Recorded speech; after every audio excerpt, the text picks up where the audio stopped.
Hello, my name's Nate, and I'm going to be completely honest, I have no idea where to start off with this 360 animation thing. First off, I should get this out of the way. My interests are cartoons, obviously, and also film editing, writing, classical history, and absurdism. I guess you could change writing out with scripting. Anyways, let's see, what are we doing here?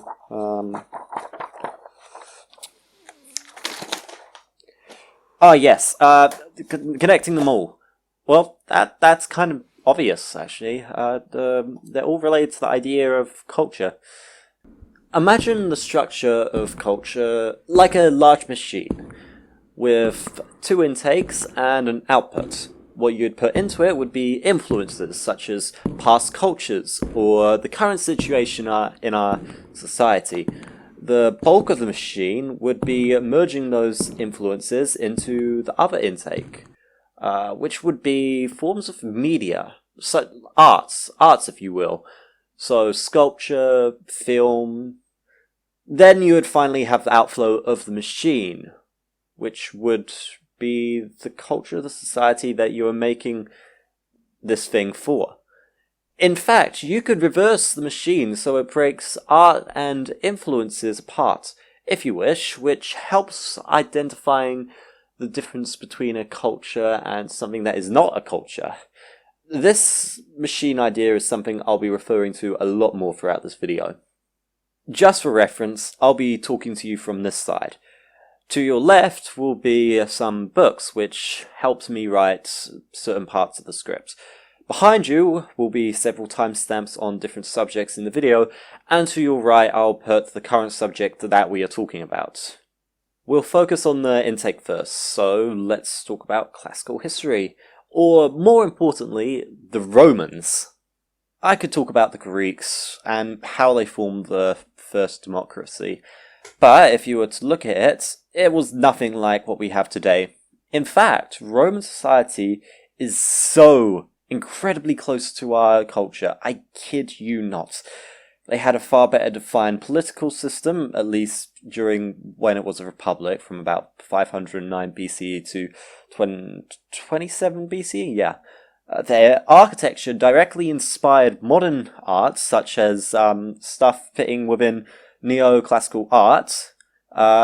They had built apartments of sorts, which were easy to burn down, and instead of like the rich living in penthouses at the top, they prefer to live in the bottom because burning down towers not exactly survivable.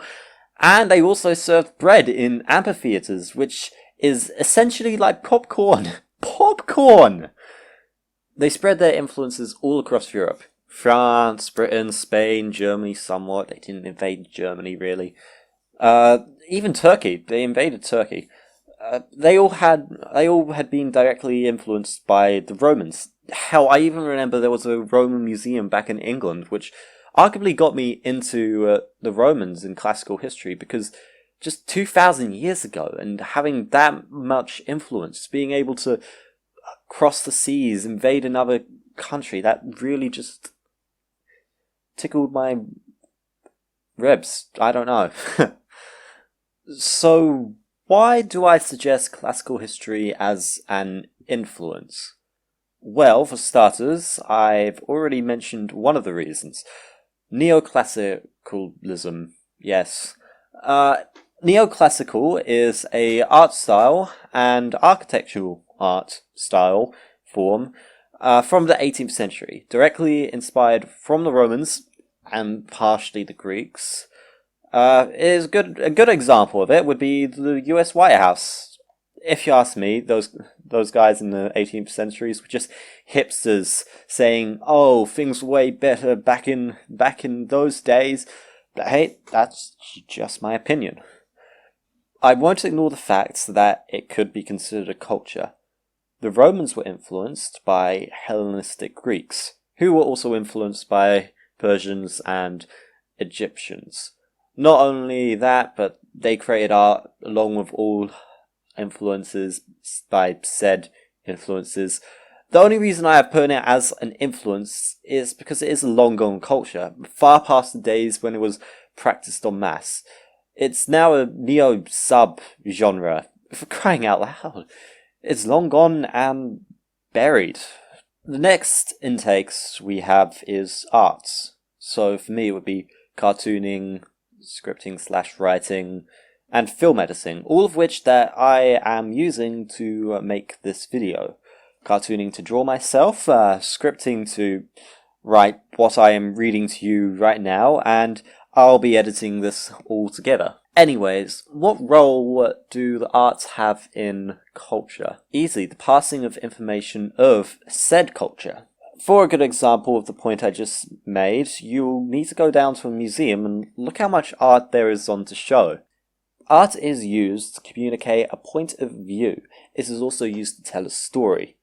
Look at the ancient Greeks. We know most of what we know about them through sculpture, architecture, and jar paintings, even to epics written by Homer, which have actually stood the test of time and still told across the world. Art can last forever, and it can last sometimes longer than the human who made it.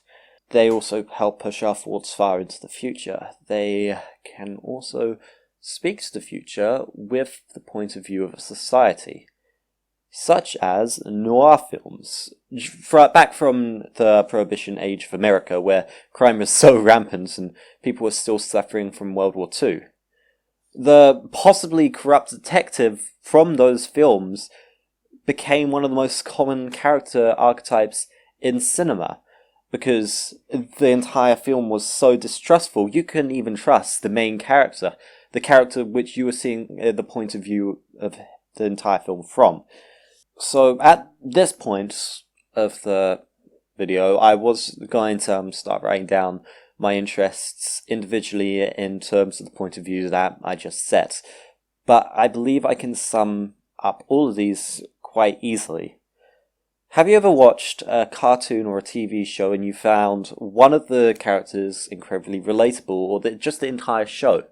Congratulations, you now know what TV character or TV show will represent our society in the future, or at least your point of view, I guess. I mean, let's go back to neo-noir for a second, and the entire detective, all that sort of stuff. We know a lot about how society worked from those mediums between 1940s and 50s America, but just because of how dark those films actually were, the fact that no one trusted each other, the fact that crime was rampant, mainly because of the mafia and the really terrible decisions the government made in that time. It's like how kids back in the 70s and 80s, we now know that they could relate to, like, Action Man. Well, they can relate to Action Man, they didn't shoot bad guys on the daily, but we know that that's probably what they played with back in the 80s. Of course, this is all very American. New Zealand's technology stuff really didn't progress quite as fast as America. I'm sure, like, New Zealanders acted a lot differently. At least the 70s kids in New Zealand acted, like, a lot differently, you know. A similar case can also be made with film editing, or more specifically, the making of internet memes. But seriously, you can make a good case on how internet memes present history, although sometimes very, very minor, insignificant history. Like, for a bad example, for generations to come, people know the shooting of Harambe. But for a good example, people know the conflict between left politics and right politics through He Will Not Divide Us. Shia LaBeouf and the Liberals with their He Shall Not Divide Us flag, with 4chan and the right trying to take down this flag, steal it, run off with it, do whatever. And then for, like, another bad example, there's a lot of bad examples, the time humanity re-entered natural selection because there was a joke about eating Tide Pods, and then some people actually took it seriously. Okay, yeah, that was dark, but you get my point. Memes, as long as the internet is still around, will be able to carry our history of our species, as well as our viewpoints, thanks to Curb Your Enthusiasm meme, to the grief of the internet when Stephenson died of cancer. Finally, we get to the output. Culture, or what I'll be focusing on, absurdism. Absurdism doesn't fit perfectly into the description of a culture since it's not tied down to a society, but a group of people. This is because it's a subculture, displayed mostly in forms of its birth art, theatre, which is also how I personally found my love for this culture. Absurdism is present in books, TV, music, art, and previously mentioned theatre, as most cultures would. They all tend to be, well, absurd. Oh hey, golly gosh, I did not see that one coming. Anyways, the point of absurdism is that of the idea that the world is filled with discord and disorder, that nothing makes sense, and because of such, the world is unique and in fact is completely pointless. I should also point out absurdism has very strong ties to nihilism, the belief that everything is for nothing and everything you, me, everyone does is completely pointless. And it also draws strongly from existentialism, the belief that everything has meaning and everything you will do affects the future. So how does it do this? Well, if you ask an absurdist any question, or if absurdism comes up with a question, the answer is more or less likely, maybe. Is there such a thing as meaning? Maybe. Are you a free individual? Maybe. Is there a reason for the universe? Maybe, but we sure haven't found it, and we might never find it. You might be saying that this sounds more like philosophy, and it is, but behind every philosophy there is a community, and a community forms a society, and a society forms a culture, and that's where this idea of a subculture comes in. It can influence the larger cultures that it is contained within, continuing the cycle of the machine that really should be called humanity. I think I will end this here. Thank you for watching this video essay. Again, I have left the sources of my reasoning to your left, as well as in the description of this video. Goodbye.